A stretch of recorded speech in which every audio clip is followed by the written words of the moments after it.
Hi, how you doing? Very well, thank you.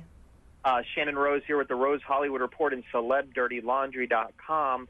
A few questions for you. How hard is it to play a role portraying something that was so devastating as in the Holocaust? Well, I wasn't in the Holocaust section of the movie. Okay. So I can't really answer your question as far as I've understood it.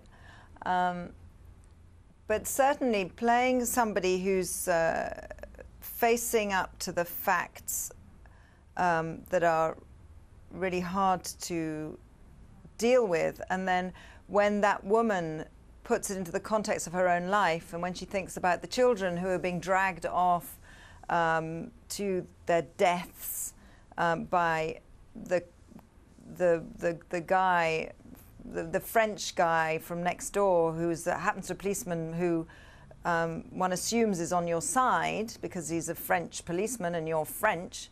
I think that those aspects of the role, the character having to deal with those things, and for instance, imagine her own daughter in that situation, it certainly brings it all home. And I think what's useful about the movie is that it does exactly that. It does put the story of what happened during the Second World War in France, how the Jews suffered at the hands of the French.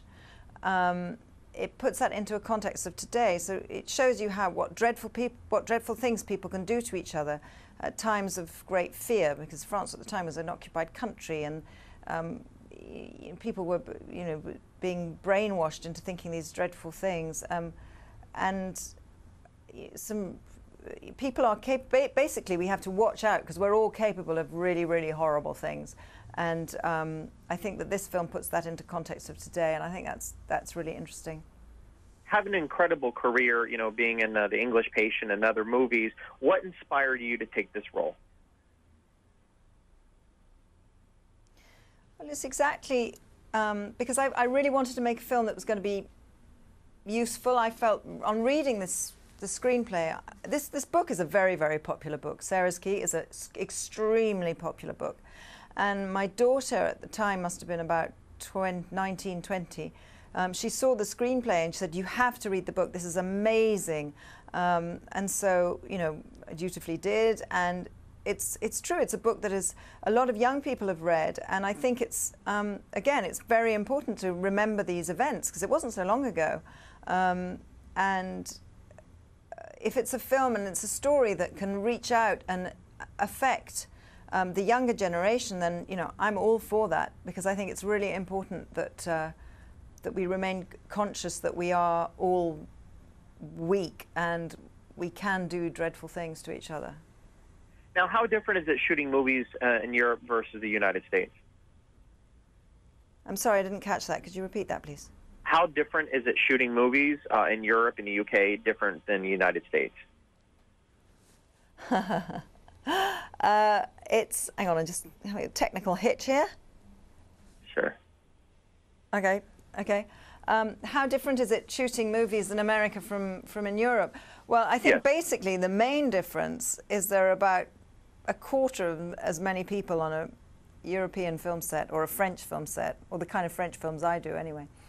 And it's very low-key, and we do different hours. We don't get up early in the morning. We work non-stop. I haven't done those crazy overtime things that you do when you do studio pictures in America, where you do 18, 19-hour days regularly. We don't do that here. It's all very civilized. And lastly, do you have any new projects underway that we can look out for? Yeah, I think Only God Forgives is going to be worth looking out for, the new Nicholas Winding Refn movie. And what else is coming out? Actually, I've been doing a lot of theatre recently, so my film career has been on pause for a bit. Oh, no, hang on, I've just forgotten. Very important. Salmon Fishing in the Yemen. Okay. Salmon Fishing in the Yemen, which is a very popular book in the UK, which is the new film with Ewan McGregor and Emily Blunt. And then there's going to be the film that is about to be released here in Paris, which is called The Woman in the Fifth, which is with Ethan Hawke, by the man who gave us My Summer of Love, Pavel Pawlikowski. And it's an adaptation of a novel by Douglas Kennedy. And it'll be out, I think in the States it'll be out in June or March. I can't remember. Okay, well, thank you so much for joining me right here on the Rose Hollywood Report. By the way. Sorry, what did you say? Thank you for joining the Rose Hollywood Report. I appreciate it. Pleasure.